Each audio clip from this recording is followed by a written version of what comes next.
우리가 지난주에 본 내용은 부자가 천국에 들어가는 이야기였죠. 예수님 당시의 부자는 하나님의 축복을 받은 사람들입니다. 그러니까 하나님의 계명을 잘 지켰기 때문에 하나님께서 축복해 주셔서 부자가 되었다. 이렇게 생각을 했기 때문에 부자들은 당연히 천국에 들어가는 사람들로 이해를 했다는 것이죠. 근데 주님은 반대로 얘기했어요. 부자가 천국에 들어가는 것이 굉장히 어려운데 낙타가 바늘기로 나가는 것보다 부자가 천국에 들어가는 것이 훨씬 더 어렵다. 이렇게 얘기함으로 제자들이 충격을 받았죠. 그러니까 제자들은 유대인들이기 때문에 그 당시 모든 유대인들이 가지고 있었던 생각을 그대로 다 가지고 있었어요. 그러니까 부자들은 하나님의 축복을 받았고 축복받은 이유는 계명을 잘 지켰고 그러니까 그들은 천국에 들어간다 라고 생각하고 있었는데 예수님이 어렵다 이렇게 얘기하니까 그러면 도대체 누가 구원을 받을 수 있는가 라고 얘기를 하죠. 그러니까 부자가 구원을 받을 수 없다면 도대체 어떤 사람이 구원을 받을 수 있는가? 이 충격에 대해서 예수님은 하나님이 하신다 이렇게 얘기하죠.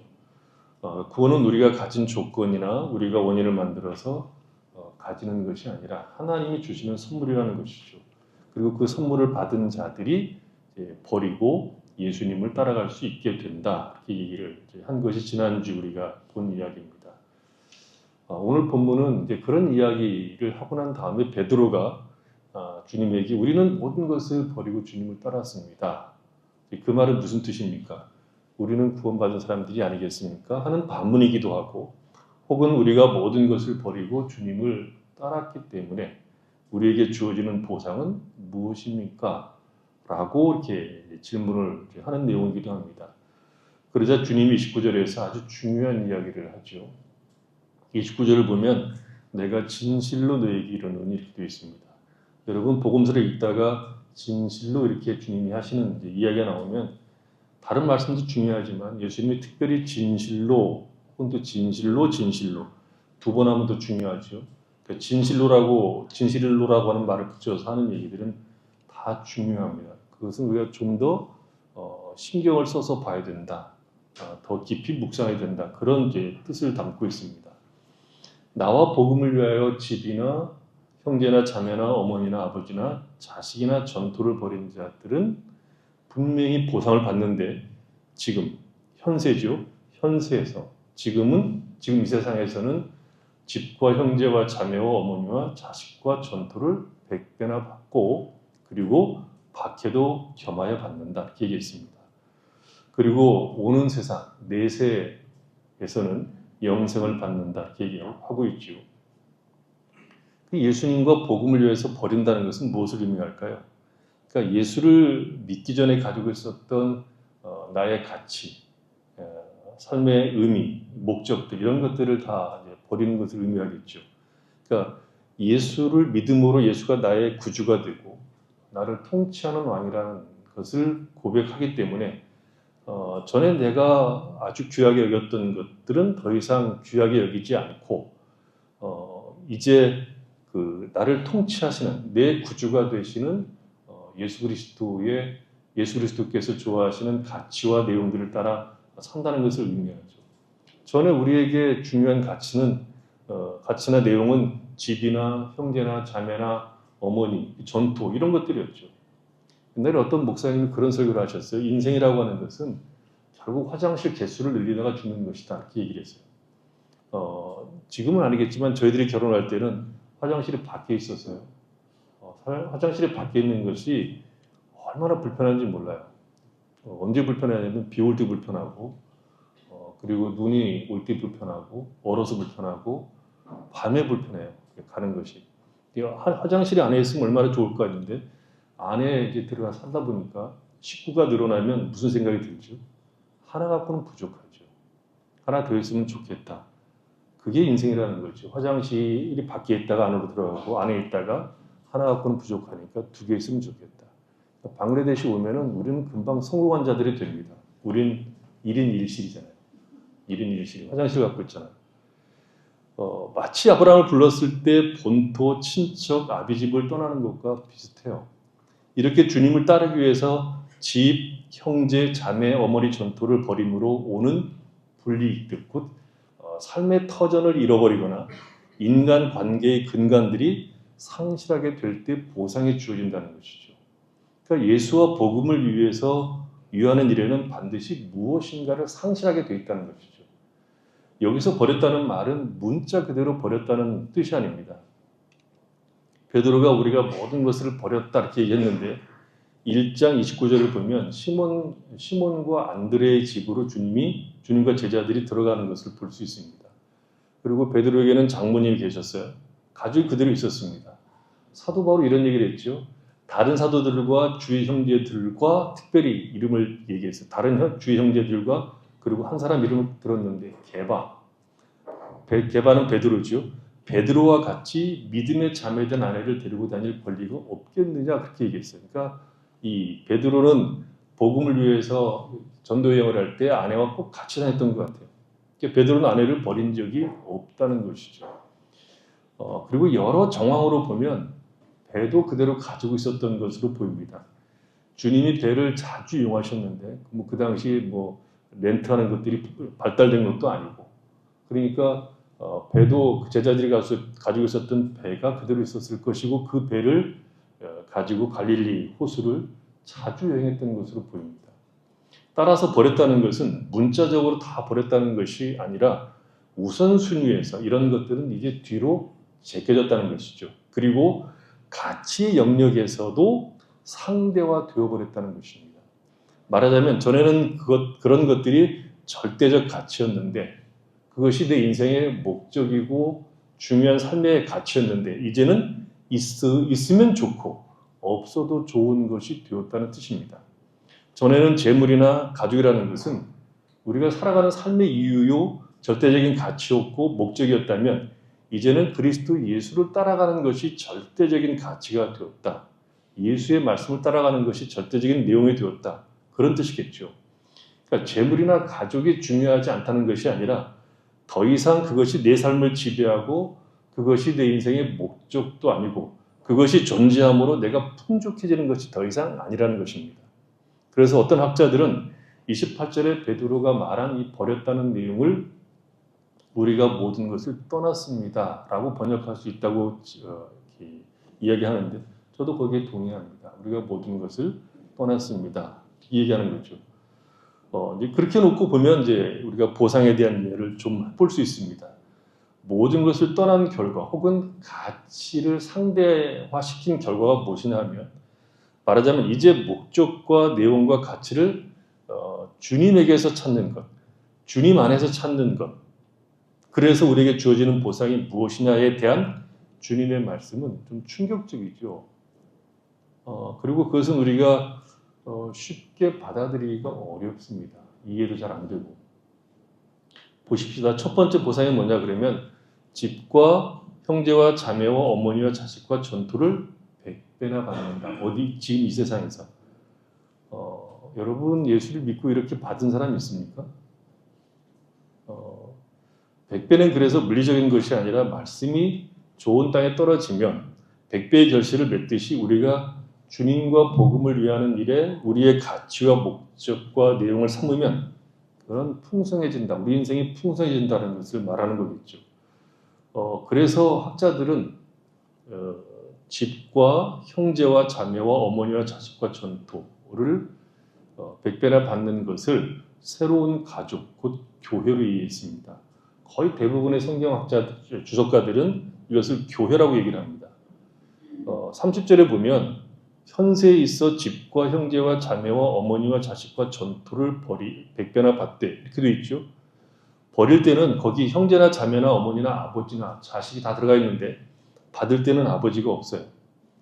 그래서 이 아버지가 없는 이유에 대해서 주석가들은 교회가 하나님을 아버지로 모시고 서로가 형제와 자매가 되고 한 공동체, 한 몸이 되어서 하나가 되기 때문에 그렇게 한 하나님, 아버지를 모시는 공동체로서 존재하기 때문에 100배나 받는 것이다. 이렇게 얘기를 합니다.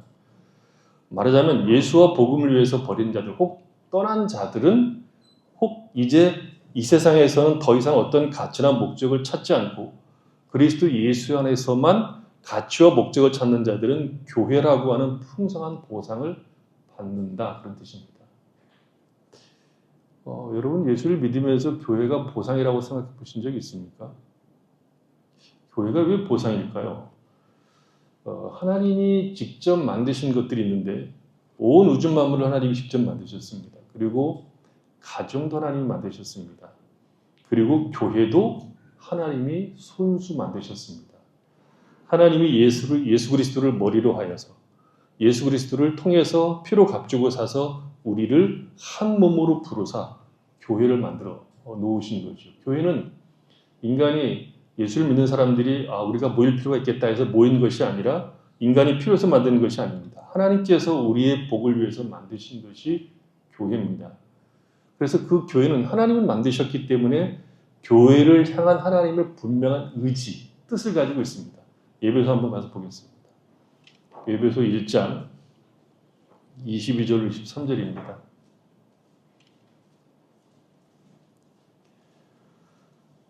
또 만물을 그의 발 아래 복종하게 하시고 그를 만물 위의 교회의 머리로 삼으셨느니라. 교회는 그의 몸이니 만물 안에서 만물을 충만하게 하시는 이의 충만함이라 그랬습니다. 교회는 그의 몸입니다. 여기서 그는 예수님을 말하죠. 교회는 예수님의 몸인데 그 몸은 만물 안에서 만물을 충만케 하시는 하나님의 충만이라고 말하고 있습니다. 이 말씀 무슨 뜻인가 하면 예수님은 홀로 충만하시는 것이 아니라 반드시 그의 몸, 우리와 함께 충만하시겠다는 것을 의미합니다. 그러니까 하나님께서 교회를 세우시고 그리스도 예수를 머리로 주신 이유는 그 몸들, 예수 그리스도를 머리로 한 그 몸들이 예수 그리스도와 똑같은 충만의 상태, 그 영광의 상태를 누리도록 하시겠다는 것이 교회를 주신 하나님의 의지입니다. 뜻입니다. 에베소 2장 한번 가서 보십시오. 이런 말씀도 나옵니다. 에베소 2장 19절. 그러므로 이제부터 너희는 외인도 아니요 나그네도 아니요 오직 성도들과 동일한 시민이요 하나님의 권속이라. 너희는 사도들과 선지자들의 터 위에 세우신 입은 자라. 그리스도 예수께서 친히 모퉁이 돌이 되셨느니라. 그 안에서 그물마다 서로 연결하여 주 안에서 성전이 되어가고 너희도 성령 안에서 하나님이 거하실 처소가 되기 위하여 그리스도 예수 안에서 함께 지어져 가느니라. 그러니까 교회는 그리스도 예수께서 모퉁이 돌이 되시고 우리는 거기에 연결되어서 하나의 집으로 지어가는데 그 집의 목적이 뭐냐 그러면 하나님이 거하실 처소가 되는 것. 그게 목적입니다. 그러니까 사도 바울은 예수를 믿는 모든 사람들은 교회에 속하게 되는데 그 교회는 머리이신 예수의 그 충만함을 함께 누리게 되는 것이고 하나님이 거하실 성전으로 함께 지어져 가는 영광 속에 있다고 말하고 있습니다. 그러니까 교회에 속하게 됐다는 것은 이 세상에 속한 어떤 것과 비교할 수 없는 자리, 하나님의 영광, 하나님이 거하실 처소로서의 존재라고 말하는 것이죠. 세상에 많은 단체들 혹은 모임들이 존재하고 어떤 모임들은 특별한 사람들만 모이는 모임이 있어서 그 모임에 들어가는 것이 큰 자부가 되는 것도 있습니다. 자부심이 되는 것도 있죠. IQ 150 이상만 들어간다는 멘사클럽 같은 것은 굉장한 자부심을 느끼게 해주는 그런 클럽이죠. 혹은 재산이 어느 정도 있어야 낄 수 있는 그런 모임들도 있습니다. 그러니까 세상에는 자기들끼리, 그러니까 이 세상의 많은 사람들과는 구별된 어떤 특별한 존재라고 생각해서 자기들끼리 모여서 모이는 그런 일반적으로 많은 사람들에게 부러움을 주는 그런 모임들이 있습니다. 그런 세상에서 우리가 그리스도 예수로 말미암아 예수와 복음을 위하여 모든 것을 떠난 보상으로 우리는 그리스도 예수와 함께 충만함을 누리는 자리, 예수께서 누리는 그 모든 영광을 함께 누리는 자리, 하나님이 우리 안에 거하실 처소로 함께 지어져 가는 그 영광에 들어간 자리로 부름을 입은 것이 우리의 보상이라고 말하고 있습니다. 그것을 나 혼자 누리는 것이 아니라 수많은 사람들, 동일하게 예수와 복음을 위해서 모든 것을 떠난 자들과 함께 하나님이 거하실 처소로 지어져가는 영광을 누리는 것이 예수 믿는 사람들에게 주어진 보상이라고 말합니다. 여러분, 그래서 세상의 어떤 소속보다 내가 교회에 속해 있다는 것을 가장 중요하게 여기고 있습니까? 세상이 인정하는 존귀한 모임들, 수준 있는 모임들보다 주의 백성들과 함께 모이는 것을 훨씬 더 즐거워하고 사모하십니까? 내가 주의 몸, 한 지체가 되었다는 그 영광을 여러분 충분히 알고 있습니까? 그것만 있는 것이 아닙니다. 좀 더 보겠습니다. 에베소 4장 한번 가서 보십시오. 에베소 4장 11절로 32절입니다. 그가 어떤 사람은 사도로, 어떤 사람은 선지자로, 어떤 사람은 복음 전하는 자로, 어떤 사람은 목사와 교사로 삼으셨으니 이런 성도를 온전하게 하여 봉사일을 하게 하며 그리스도의 몸을 세우려 하심이라. 우리가 다 하나님의 아들을 믿는 것과 하는 일이 하나가 되어 온전한 사람을 이루어 그리스도의 장성한 분량을 충분한 데까지 이르리니 이는 우리가 이제부터 어린아이가 되지 아니하여 사람의 속임수와 간사한 유혹에 빠져 온갖 교훈의 풍조에 밀려 요동하지 않게 하려 함이라. 오직 사랑 안에서 참된 것을 하여 범사에 그에게까지 자랄지라. 그는 머리니 곧 그리스도라. 그에게서 온몸이 각 마디를 통하여 도움을 받음으로 연결되고 결합되어 각 지체의 분량대로 역사하여 그 몸을 자라게 하며 사랑 안에서 스스로 세우느니라. 그러므로 내가 이것을 말하며 주 안에서 증언하노니 이제부터 너희는 이방인이 그 마음이 허망한 것으로 행함같이 행하지 말라. 그들의 총명이 그 뒤로 여러분 집에 가서 읽어보십시오. 32절까지 되어 있는데 교회가 예수 믿는 사람들에게 보상인 이유는 우리가 예수를 믿음으로 바뀐 그 신분, 그 존재 때문입니다. 그리스도의 충만함을 누리는 그 존재가, 그 존재의 영광이 우리에게 보상이죠. 하나님이 거하실 처소로 지어져 가는 그 자리에 내가 한 자리를 차지하는 것으로 주어지는 영광이 보상입니다. 그 존재는 세상에 있는 어떤 존재와 모임하고도 비교할 수 없는 하나님의 직접적인 충만이요 영광입니다. 동시에 교회가 보상인 이유는 교회에 속하게 되므로 교회가 기능하는 그 기능으로 말미암아 우리가 빚어진다는 겁니다. 앞에 주어지는 이 보상은 교회가 가지고 있는 본질로서의 보상이겠지만 이 지금 말하고 있는 이 보상은 각 개교회, 그 교회가 가지고 있는 기능으로 인해서 우리가 받는 복입니다. 이게 뭐냐 그러면 교회는 만물을 충만케 하시는 분, 곧 예수께서 어떤 사람은 사도로, 어떤 사람은 선지자로, 어떤 사람은 복음 전하는 자로, 어떤 사람은 목사와 교사로 세웁니다. 왜? 이는 성도를 온전케 하여 봉사의 일을 하게 하고 그리스도의 몸을 세우기 위함이라는 겁니다. 이 봉사일이라고 하는 것은 하나님을 경배하는 일을 말합니다. 그래서 우리 모두가 하나님의 아들을 믿는 일과 아는 일이 하나가 되어서 온전한 사람이 되어서 그리스도의 충만하신 그 경지에 이르게 한다는 거죠. 어린아이로만 존재하는 것이 아니라 이 세상의 온갖 교훈에 끌려다니지 않고 진리 안에서 살고 모든 면에서 머리가 되시는 그리스도의 분량까지 자라게 하여 다른 지체들과 함께 어울려 사랑 안에서 한 몸을 이루게 하는 기능 안에 우리가 들어와 있다는 거죠. 말하자면 교회를 통해서 신자들은 자랍니다. 그 신앙이 자라도록 우리를 교회 안으로 부르신 겁니다. 그 자라감을 통해서 하나님의 선하시고 기뻐하시는 뜻을 따라 하나님의 사람으로 자라가게 하는 곳이 어디냐 그러면 교회입니다. 그 교회를 우리에게 주신 겁니다. 그러니까 교회가 보상인 이유는 교회에 속함으로 주어지는 영광이 있고 하나님을 아버지로 둔 새로운 가족으로서의 영광이 있습니다. 동시에 교회 안에서 우리가 서로 자라도록 권면하고 맡은 역할을 통해서 하나님의 사람다운 사람으로 빚어지는 복을 누리기 때문에 교회는 보상인 겁니다. 우리는 그래서 교회 안에서 이것을 표현할 때 나쁜 말은 입 밖에 내지 않는 것이고 악독한 말과 격정과 분노와 소란과 욕설은 버리고 친절하게 대하고 불쌍히 여기고 서로 용납하고 용서하고 기다리는 삶을 배우고 그것으로 우리가 서로 자라도록 그것으로 서로 우리를 채우는 것이 교회입니다. 그러니까 교회가 보상인 이유는 우리의 존재가 그 어떤 것으로도 채울 수 없는 그리스도의 충만함으로 채워지는 뭐라고 할까요? 나라는 존재를 더 이상 내가 가진 것, 내가 누리고 있는 것, 세상이 나를 바라보는 그 관점에서 내가 판단되고 결정되는 것이 아닌 그리스도 예수 안에서 그와 한 몸이 된 그 영광으로 나라는 존재가 뭐라고 하죠? 결정된다는 겁니다. 결정돼 있죠.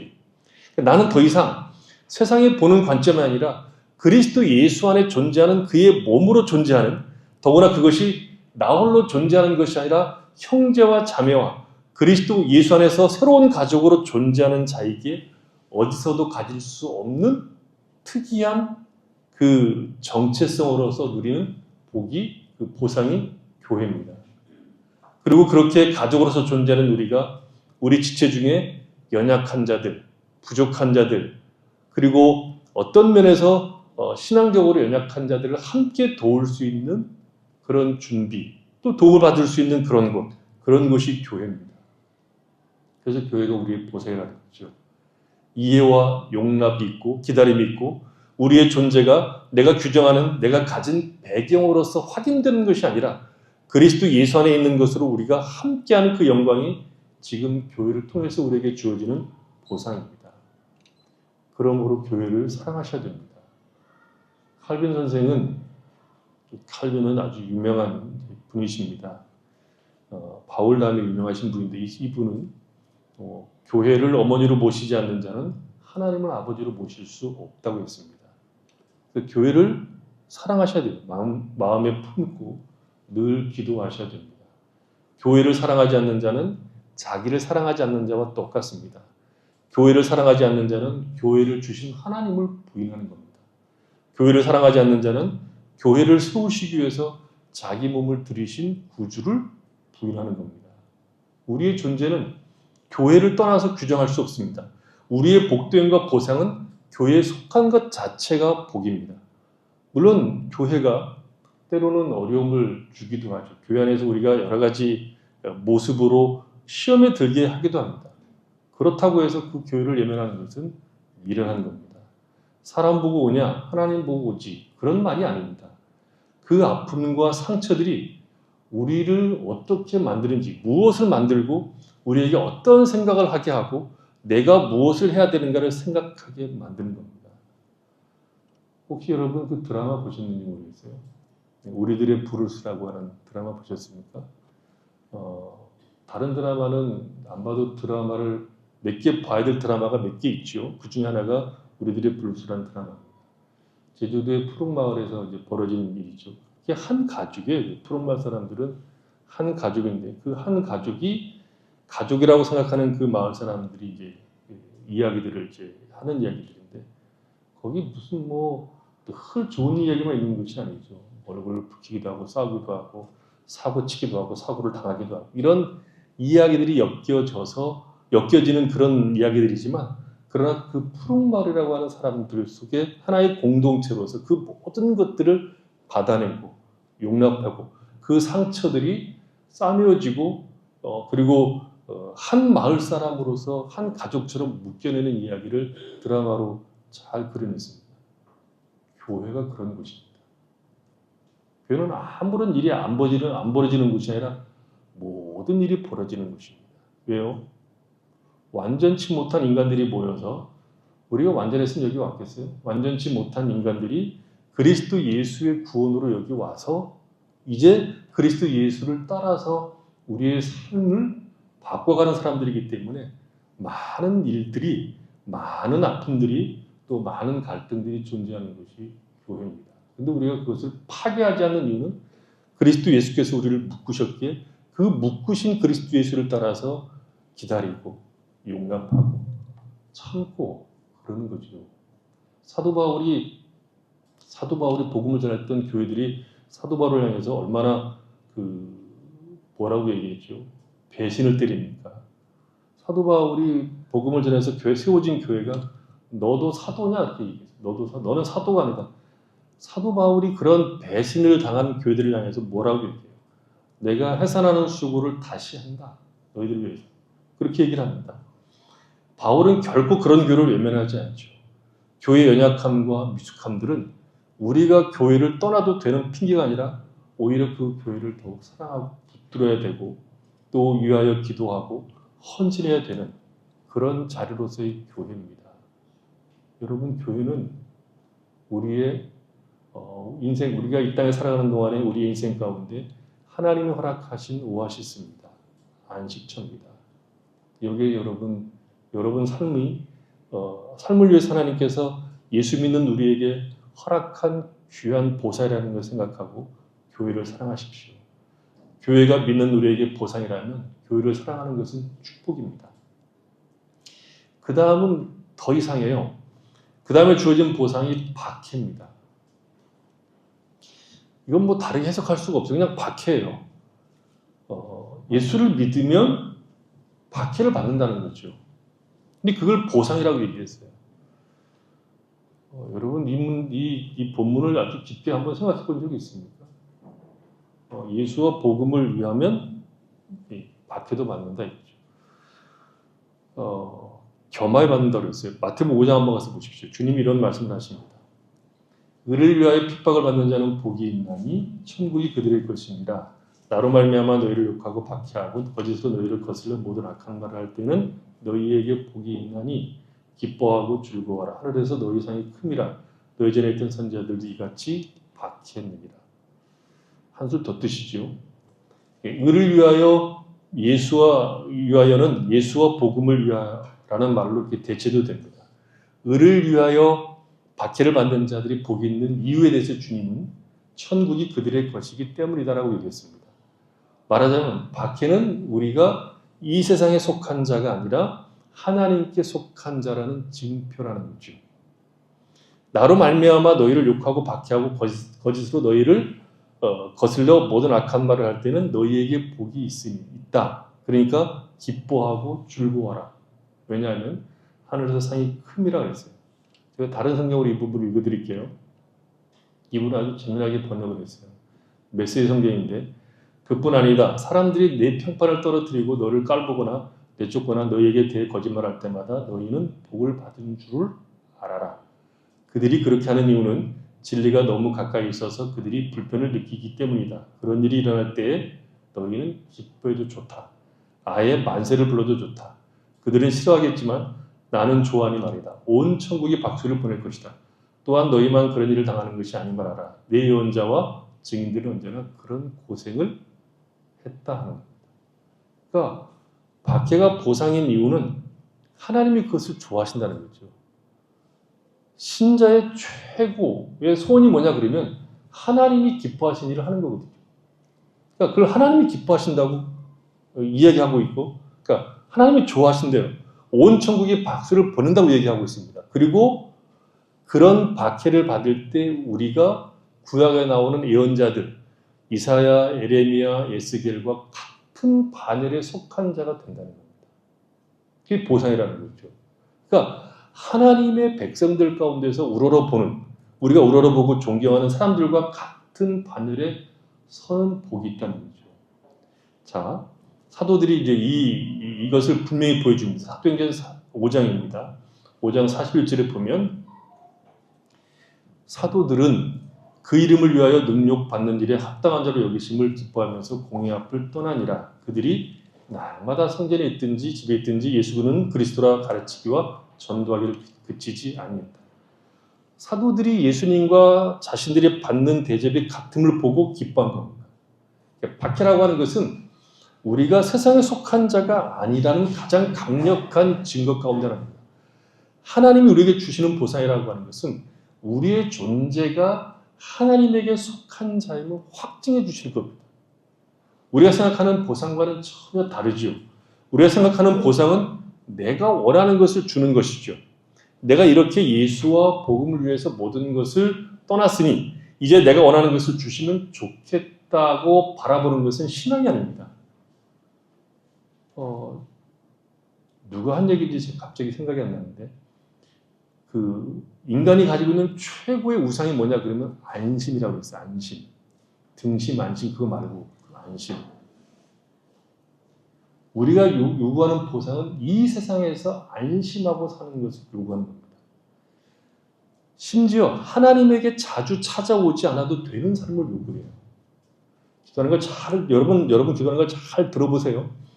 여러분 자신이 들어보시라고. 그러면 하나님에게 자주 안 와도 되는 것을 요구해요. 무섭죠. 하나님 건강하게 해주세요. 하나님 돈 많이 벌게 해주세요. 그게 뭐예요? 그렇게 되면 안 오시겠다는 뜻 아니에요. 그러니까 하나님의 보상은 내가 원하는 것을 주시는 것이 아니라 하나님이 원하시고 기뻐하시는 사람이 되는 것이 보상입니다. 하나님의 사람, 하나님을 기뻐하는 사람이 되는 것이 보상이고 그것이 우리에게 영광이고 명예라는 거죠. 우리가 원하는 것들은 거의 대부분 쓸모없는 것들입니다. 그리고 이 세상에서만 힘을 쓰는 것들입니다. 우리가 원하는 것들 중에 영원한 것들이 별로 없습니다. 이 한 세상 사는 동안에 별 어려운 일이 없이 나나 내 가족이나 새끼들이 그저 평안하게 사는 것. 그것을 우리는 소박하다는 것으로 포장해서 달라고 요구하죠. 제가 뭐 그렇게 큰 욕심 있는 것은 아닙니다. 그저 늙어서 큰 병이 없이 남에게 아쉬운 소리 안 하고 살고 새끼들도 잘 되고 가고 싶은 곳 좀 가고 먹고 싶은 거 먹고 여유를 가지고 사는 것이 우리가 바라는 전부유입니다. 하나님. 이런 소박한 것을 안 들어주십니까? 이게 우리가 가지고 있는 소망이라는 거죠.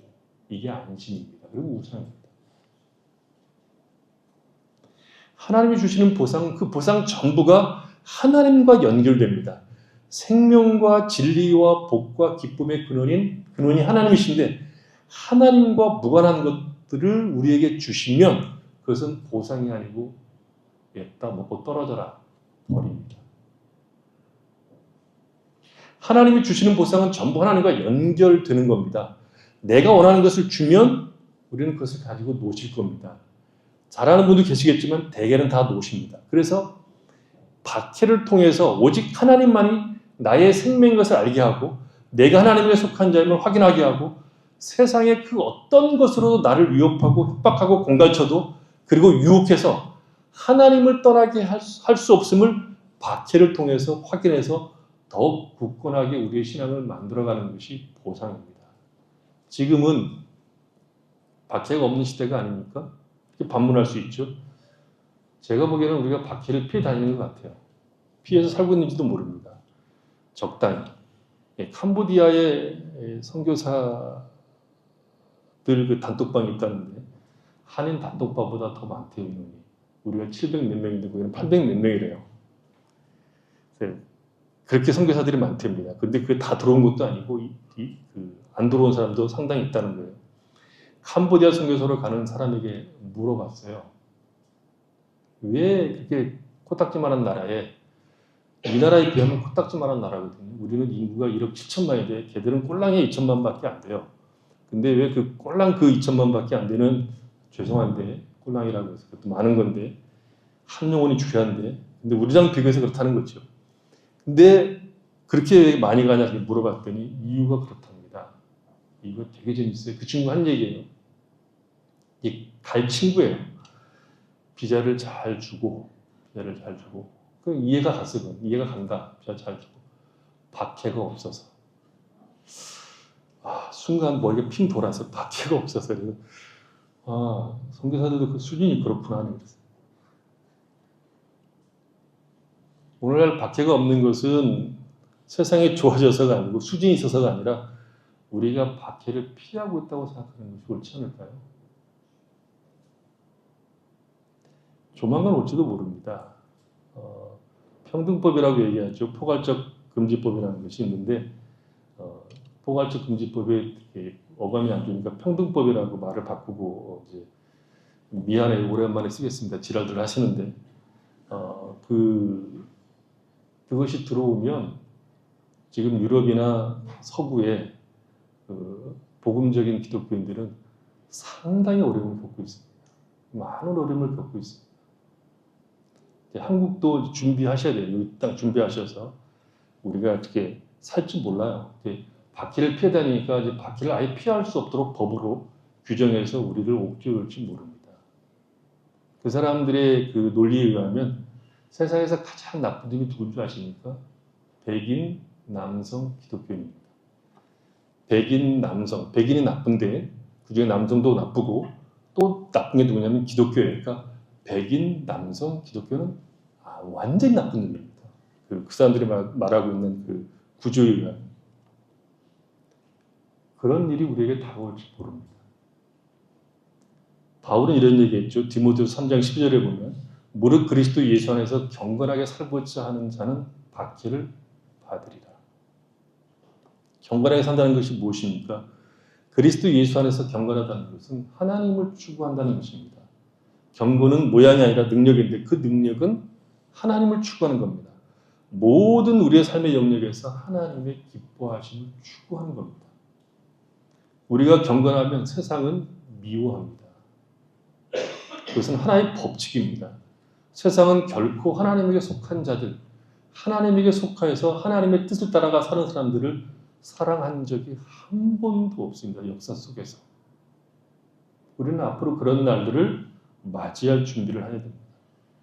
바울은 로마서 8장에서 똑같이 얘기하죠. 17절에 보면 자녀면 또한 상속자 곧 하나님의 상속자요 그리스도와 함께한 상속자니 우리가 그와 함께 영광을 받기 위해서 고난도 함께 받아야 할 것이라 했습니다. 신자로 사는 것 자체가 사실은 세상에서는 고난이고 박해입니다. 신자라는 신분을 가진 것 자체가 이미 어려운 삶을 예고한 겁니다. 주님 우리에게 뭐라고 얘기했습니까? 너희들의 삶은 좁은 문으로 들어가서 좁은 길로 가는 거라고 말하지 않았습니다. 우리의 삶은 좁은 문으로 들어가서 좁은 길로 가는 것인데 거기에 어떻게 누르나하고 평안할 수 있겠습니까? 그러니까 신자로 부름을 입는 순간 그 신분이 가지는 영광이 존재하고 동시에 현실에서는 신자로 사는 고단함이 동시에 존재하는 겁니다. 신자가 고단한 이유는 세상과 다른 길을 가기 때문이고 동시에 하나님이 우리를 하나님의 사람으로 이 악한 세상에서 우리를 빚어가기 때문입니다. 그래서 우리가 사는 동안에 하나님이 주시는 보상은 우리가 원하는 것을 주셔서 우리가 안심하고 편안해지는 것이 아니라 하나님을 더욱 사랑하고 하나님을 더욱 기뻐하고 모든 것이 하나님과 연결되어서 하나님만이 주실 수 있는 생명과 진리로 우리의 힘을 삼는 것이고 여기에서 우리가 누릴 수 있는 최고의 보상은 하나님은 나의 반석이시오 산성이시오 내가 의지할 유일하신 분은 하나님 외에는 없습니다라는 고백을 터뜨리는 겁니다. 오직 나의 생명과 삶을 하나님을 의지하면서 사는 것이 우리의 보상입니다. 이 고백을 진실하게 하는 것이 신자가 받을 수 있는 최고의 보상입니다. 하나님, 당신 아니면 안 됩니다. 그런 자녀들에게 하나님은 너는 내 아들이다. 너는 내가 사랑하는 내 아들이다. 내가 너를 기뻐한다. 이렇게 말하실 겁니다. 이 음성을 주님으로부터 듣는 것이 최고의 보상입니다. 이 보상은 예수와 복음을 위하여 떠난 사람들이 받는 보상입니다. 바울의 고백을 한번 더 들어보십시오. 빌립보서 3장입니다. 1절인데 끝으로 나의 형제들아 주 안에서 기뻐하라. 너에게 같은 말을 쓰는 것이 내게는 수고로움이 없고 너에게는 안전하니라. 제들을 삼가고 행악하는 자들을 삼가고 몸을 상해하는 일을 삼가라. 하나님의 성령으로 봉사하며 그리스도 예수로 자랑하고 육체를 신뢰하지 아니하는 우리가 곧 할례파라.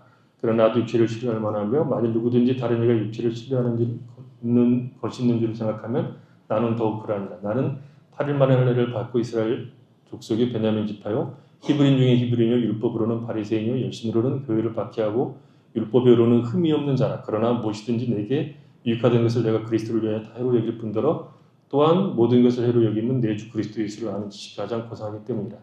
내가 그를 위하여 모든 것을 잃어버리고 배설물을 여기면 그리스도를 얻고 그 안에서 발견되려 함이니 내가 가진 이는 율법에서 나는 것이 아니요 오직 그리스도를 믿음으로 말미암은 것이니 곧 믿음으로 하나님께로부터 난 유라. 내가 그리스도와 그 부활의 권능과 그의 고난의 참여함을 알고자 하여 그의 죽으심을 본받아 어떻게 해서든지 죽은 자 가운데서 부활이 이르려 하노니 내가 이루었다함도 아니요 온전히 이루었다함도 아니라 오직 내가 그리스도 예수께 잡힌 바 된 그것을 잡으려고 달려가노라.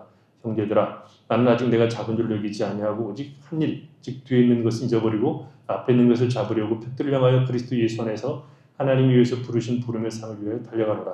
그러므로 누구든지 우리 온전히 이룬 자들은 이렇게 생각할지니 만일 어떤 일에 너희가 달리 생각하면 하나님이 이것도 너희에게 나타내시리라. 오직 우리가 어디까지 이르렀든지 그대로 행할 것이라. 형제들아 너희는 함께 나를 본받으라. 그리고 너희가 우리를 본받는 것처럼 그와 같이 행하는 자들을 눈여겨봐라. 내가 여러분 너희에게 말하였거니와 이제도 눈물을 흘리며 말하노니 여러 사람들이 그리스도의 십자가의 원수를 행하느니라. 그들의 말씀은 멸망이요 그들의 신은 배요 그 영광은 그들의 부끄러움이 있고 땅의 일을 생각하는 자라. 그러나 우리의 시민권은 하늘에 있는지라. 거기로부터 구원하는 자 곧 주 예수 그리스도를 기다리노니 그는 만물을 자기에게 복종하게 하실 수 있는 자의 역사로 우리의 낮은 몸을 자기의 영광의 몸의 형체와 같이 변하게 하시리라. 바울이 우리에게 말한 보상이 뭡니까? 전에 율법을 지키는 것과 그 결과로 누리는 것으로 보상을 삼았습니다. 그러나 그가 예수 안에 있게 되자 그것들은 전부 다 배설물로 여기게 되었고 오직 그리스도를 예수를 아는 것이 보상이고 하나님께서 우리를 부르신 그 부르심의 상을 향하여 달려가는 것이 보상이라고 말하고 있습니다. 어찌하든지 하나님을 아는 것, 어찌하든지 십자가의 능력을 아는 것, 이제 그가 추구하는 유일한 가치와 목적은 그리스도 예수 안에서 우리를 부르신 하나님의 그 부르심의 상을 향해서 달려가는 것입니다. 사도 바울에게 보상은 그리스도 예수 안에 사는 겁니다. 바울의 걱정은 무엇이었습니까? 눈물을 흘리며 말하는 것이 뭡니까? 그리스도 예수 안에 있다고 하는 사람들이 십자가의 원수를 행하는 것입니다. 곧 그 원수가 뭡니까? 어떤 원수입니까? 자신의 배를 섬기고 땅의 일을 생각하는 사람들을 사도 바울은 걱정하고 있고 눈물을 흘리며 말하고 있습니다. 예수를 믿어서 이 세상의 것을 구하는 자들을 향해서 사도 바울은 눈물을 흘립니다. 쓸모없는 것, 사라지는 것, 영원하지 않는 것들의 여전히 가치와 내용을 삼고 살아가는 것들에 대해서 사도 바울은 눈물을 흘리며 권면하고 있는 것이죠. 우리의 보상은 뭡니까? 예수를 믿는 사람들에게 주어진 보상은 뭡니까? 하나님을 아는 겁니다. 그리스도 예수를 따라가는 겁니다. 우리는 하나님을 우리의 삶의 내용으로 삼기 위해서 투쟁하십니까? 나는 내 인생의 그릇 안에 무엇을 담고자 그렇게 애를 쓰고 있습니까? 우리가 경건하게 살고자 하면 박해는 따라옵니다. 신자의 삶은 세상으로부터 환영받는 삶이 아닙니다. 우리의 보상은 절대로 세상이 안 줍니다. 세상은 우리에게 보상을 주지 않습니다. 보상을 준다고 유혹하지만 세상은 절대 우리에게 보상을 주지 않습니다. 예수님을 유혹할 때 천하만국을 보여주고 내가 저라면 주겠다. 절대 안 줍니다. 세상은 우리에게 보상을 준 적이 없습니다. 우리의 보상은 항상 하나님 주십니다. 하나님 우리의 보상입니다. 이제 마지막으로 주는 보상은 내세에 대한 영생인데 이것은 다음에 좀 생각해 볼 필요가 있겠습니다. 한번 잠깐만 보시죠. 다음에 한번 더 보기로 하고 빌립보서 3장 20절을 우리가 볼 때 거기 나오죠. 그러나 우리의 시민권은 하늘에 있는지라 거기로부터 구원하는 자 곧 주 예수 그리스도를 기다리노니 그는 만물을 자기에게 복종하게 하실 수 있는 자의 역사로 우리의 낮은 몸을 자기의 영광의 몸의 형체와 같이 변하게 하시리라. 우리의 시민권이 하늘에 있습니다. 우리의 낮은 몸이 예수 그리스도의 영광의 몸의 형체와 같이 변하게 할 그것이 우리에게 다가오고 있습니다. 그것이 우리의 보상입니다. 말하자면 이렇게 물을 수 있다는 거죠. 우리는 그 영광의 날을 사모하며 살아가고 있습니까? 이 영생의 소망을 가지고 살아가고 있습니까? 우리의 생명이 끝나는 날 우리가 영생으로 들어갈 것을 여러분 알고 있습니까? 여기서의 삶보다 주와 함께 할 그날을 더 사모하고 있습니까? 영생의 날을 바라보면서 오늘 주님과 함께 동행하는 것을 기쁨으로 여기고 명예를 여기고 살아가고 있는 중입니까? 영원한 영광에 대한 강한 소망은 오늘을 믿음으로 살게 하는 근거가 됩니다. 영광의 소망이 강하면 강할수록 오늘 예수를 믿는 사람으로 사는 기쁨을 충만히 누리는 겁니다. 여러분 영광의 소망을 가지고 있습니까? 이 영광의 소망, 영생이 우리에게 준 보상인 줄 알고 그 보상을 향해서 오늘 우리가 걸어가고 있습니다. 우리가 예수와 복음을 위해서 버리게 되는 우리에게 주어지는 보상은 이런 것들입니다.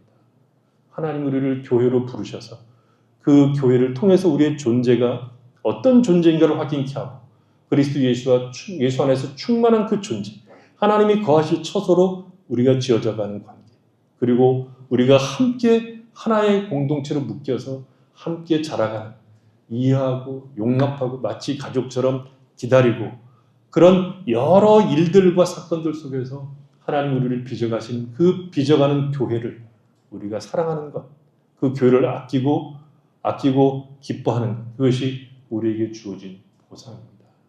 그리고 하나님을 의지하는 것, 하나님만이 우리의 절대적인 가치요, 의지요, 보상인 것, 그것이 우리에게 주어지는 보상인 것을 꼭 기억하시고 여러분 예수와 복음을 위해서 버린 자들로 이 보상이 우리에게 오는 것을 기억하고 이 보상 안에서 하나님을 더욱 사랑하고 하나님께 가까이 가는 성도들이 되시기를 바랍니다.